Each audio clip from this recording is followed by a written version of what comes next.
Welcome back, Griffon sports fans, to another episode of the Fall and Winter Sportscast. I'm your host, Charlie Sample, and I'm happy to be back. Let's get straight to it.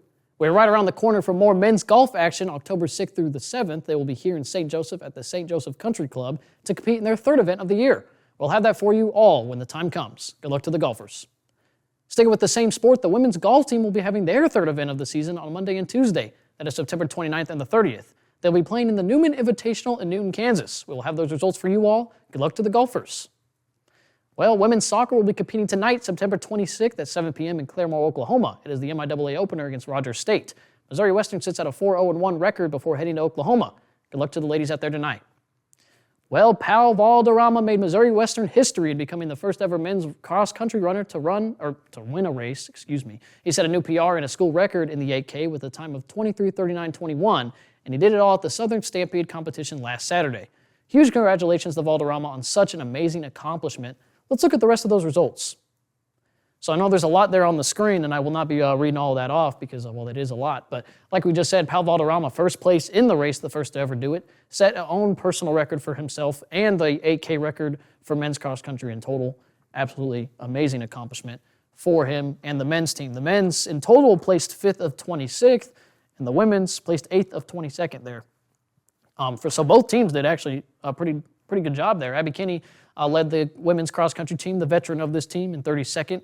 And as you can see there from all of the women's team, actually, they all PR'd, but most of them, big majority of the team is freshmen, so that's nothing too shocking there, and it's good to see that they're doing better. And then, but Abby Kinney is a veteran, so she also PR'd, so cool to see the entire team accomplish something like that.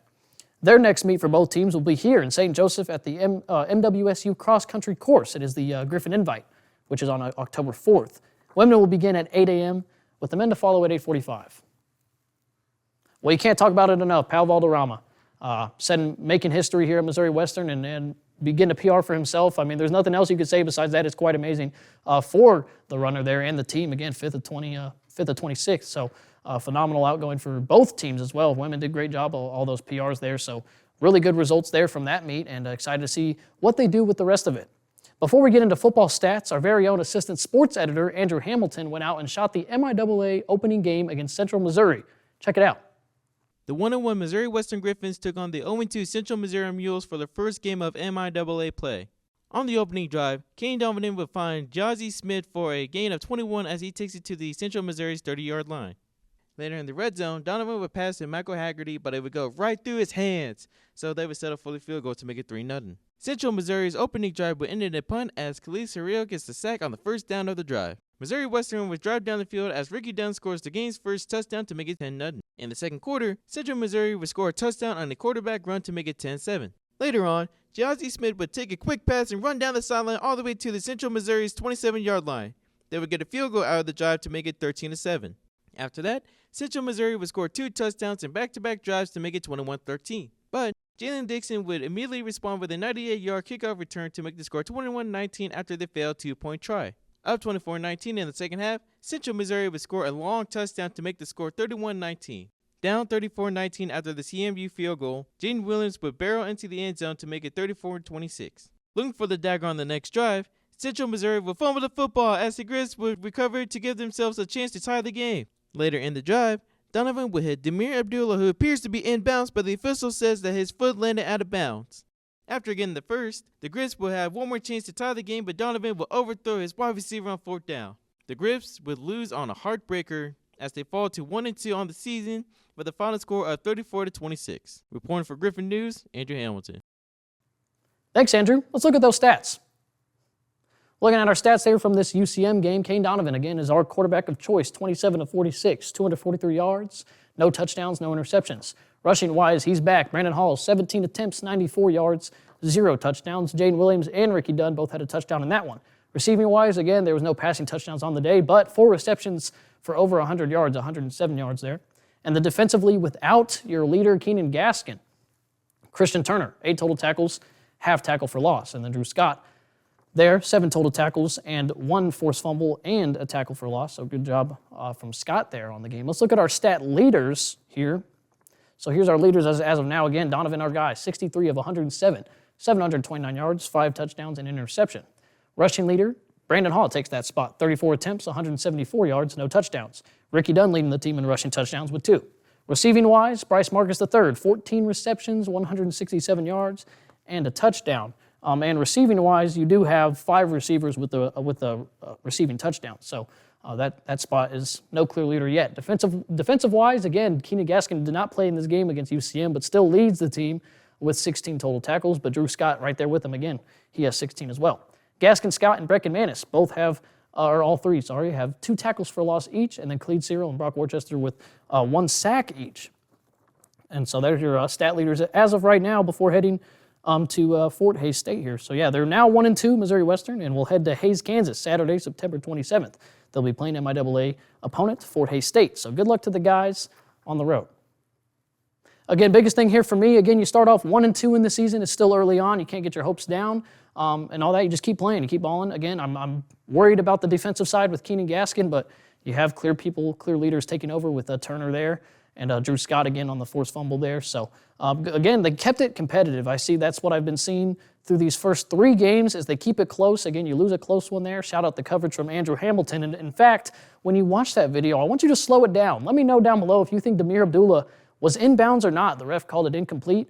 One ref saying it was out of bounds. So you argue if it's a possession or if it's an out of bounds. I think they said mostly that they just don't think his foot was in. So slow it down for me. Let me know what you think if Demir was in or not. But big thing again is the rushing attack. We have many guys that can run the rock. So you wonder who the guy's going to be. I think they're kind of keeping Brandon Hall a little limited due to his injury last year, which I like because you have guys that can fill that spot for him. In there. And then receiving-wise, Kane Donovan opening up the field, Demir Abdullah, Michael Haggerty had that in the touchdown against Augustana in the first one. Bryce Marcus III obviously leading the team. So you have options everywhere, defensively, offensively. You have the team, and that's why you keep games close. So that's phenomenal there. Let's go look at our tennis results. So yeah, tennis recently completed their first matches of the year, the ITA Regional Championships. And so the big thing I want to talk about here, again, I'm not going to read everything off. I want to talk about the freshman Ella Gates. She was crowned champion of Flight B singles, and I'm looking at the results of the ITAs here. I'm pretty sure in the round of 16, the Ella Gates took out the first seed in the bracket, and she won that one 6-0, 4-6, took it to a tiebreak and won it 10-8. So pretty phenomenal start for Gates there. And then the rest there for you. Flight A and Flight B is just 2 different brackets, so don't mistake that for anything else. It's just 2 different brackets. Doubles-wise, the farthest we got was the quarterfinals with Gates and Mila there. So not too bad of a start for the tennis team. Exciting to see how they're going to go off of that. Their next match is October 2nd in Kirksville, Missouri at Truman State University. Again, big thing you talk about here is Ella Gates. Way to go for her. She's crowned champion in the very first match of the year for the team. So glad for her. Congrats to her and the team. So see what they do in the next one. Let's go ahead and look at volleyball results. Well, we just talked about Truman State. How about this? Volleyball just recently competed in the Truman State tournament. First game there against Truman State, they sweep them 3-0. Second one, they sweep William Jewell 3-0. And then in that third one, they get swept by Rockhurst 3-0. Let's look at our stat leaders now. After those results, here's our stat leaders. Let me know if you like it spaced out or if you like it jumbled together. I kind of like the spaced out here a little bit more. It makes it a little bit easier to read. Point leader, Emma Salker, 147 points. Kill leader, Taylor Russell, 119 kills. Assist leader, Haley Barsky, 241 assists. Dig leader, Anna Weber, 211. And block leader, Emma Salker with 41. Missouri Western now sits at a 8-3 record and are ranked at number 24. So they dropped a couple spots, probably from the loss to Rockhurst. The team will head to Emporia, Kansas today, September 26th, to face their first non-tournament MIAA opponent of the year, Emporia State. Earlier on in the year, if you watch back a couple episodes, they played Pitt State in the Pitt State tournament. So that's technically an MIAA opponent, but this is a solo match, not a tournament, against Emporia State. Then Saturday, they will head to Topeka, Kansas to play MIAA opponent Washburn.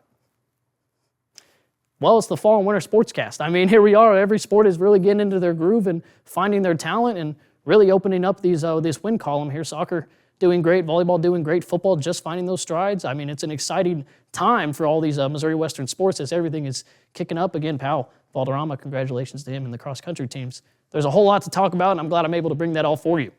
Well, before I get to this outro here, by the time you're watching this, I will have taken my grammar exam. So let's hope I passed. Check out next week and I'll let you know. Well, that is all I have for you in this week's episode of the Fall and Winter Sportscast. Make sure to check us out on social media at Griffon News, download the Griffon News app today, or visit our website at griffonnews.com. That's all for me. I'm your host, Charlie Sample, and I'll be seeing you all next week.